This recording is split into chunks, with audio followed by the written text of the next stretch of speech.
Hi, I'm Marie Davis, and today I'd like to read Santa is Coming to Atlanta by Steve Smallman.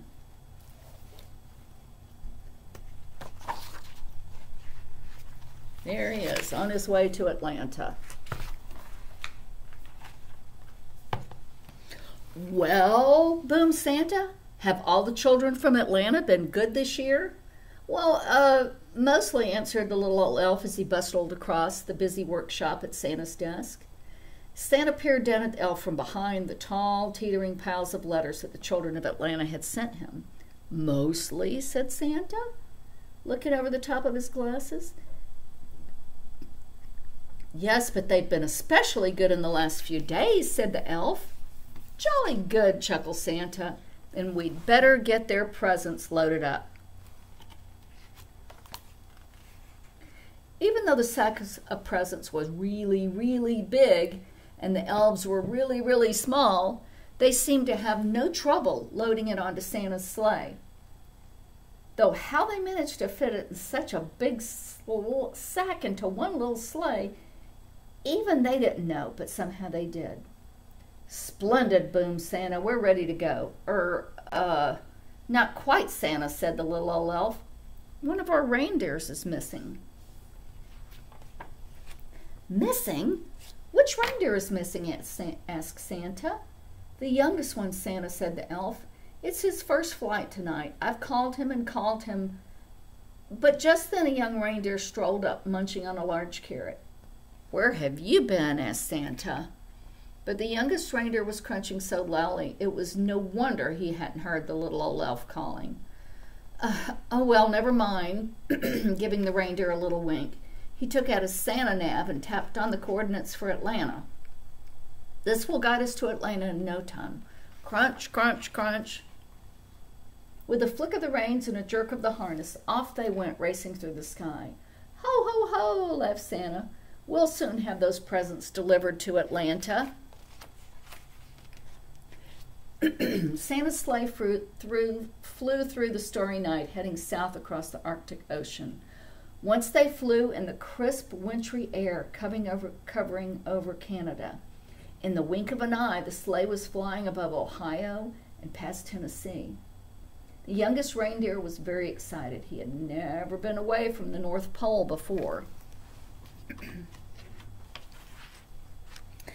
They had just crossed over the Chattahoochee National Forest when suddenly they ran into a thick fog.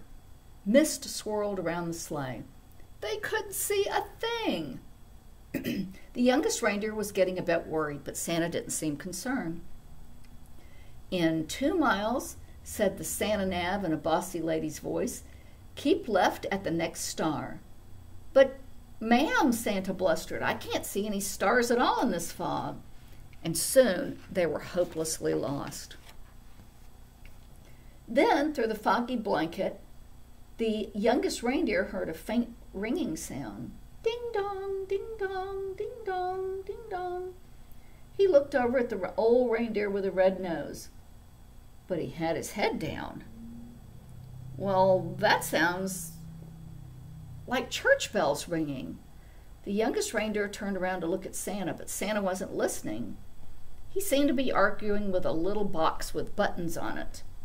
With the flick of the harness and a jerk of the reins, the youngest reindeer gave a sharp tug and it headed off towards the sound of the bells, pulling Santa and his sleigh behind him.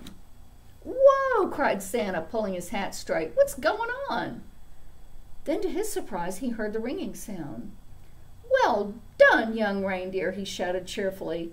It must be the bells of St. Luke's. Don't worry, children, Santa is coming. Then suddenly, crunch! The sleigh hit something as it plummeted through the fogs. You have arrived, said the Santa nav unhelpfully.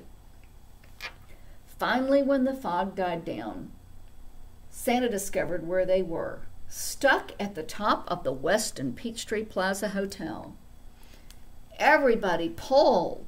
The reindeer pulled with all their might until at last, with a screeching noise, the sleigh scraped clear of the hotel and Santa steered them safely over the Georgia Dome, above the Fox Theater, and down into Piedmont Park. Luckily, There was no real damage done, but the packages had all been jumbled up. Santa quickly sorted the presents into order again. "All right," said Santa.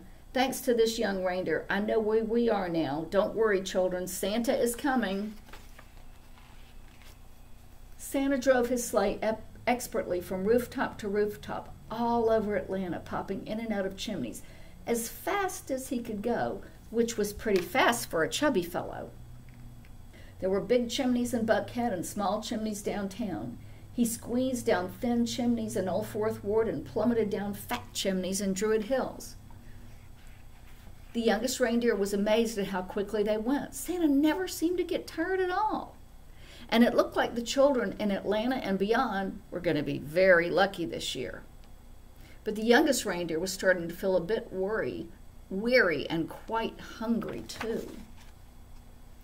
In house after house, Canton and Avondale and Fayetteville and Columbus, Santa delved inside his sack for packages of every shape and size. He piled them under the Christmas trees and carefully filled up the stockings with surprises.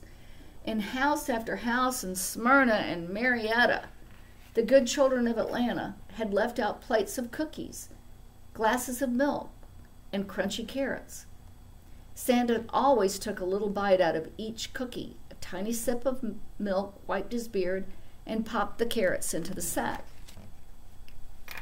From Midtown to Orm Park, from Canland Park to West Side, from Inman Park to Summerhill, and all the places in between, Santa and his sleigh visited every house in Atlanta and even Macon. Santa delivered presents to Abigail, Addison, Alexander, Ava, the list went on, to Wyatt, Javier, Zachary, Zoe, and Zibble.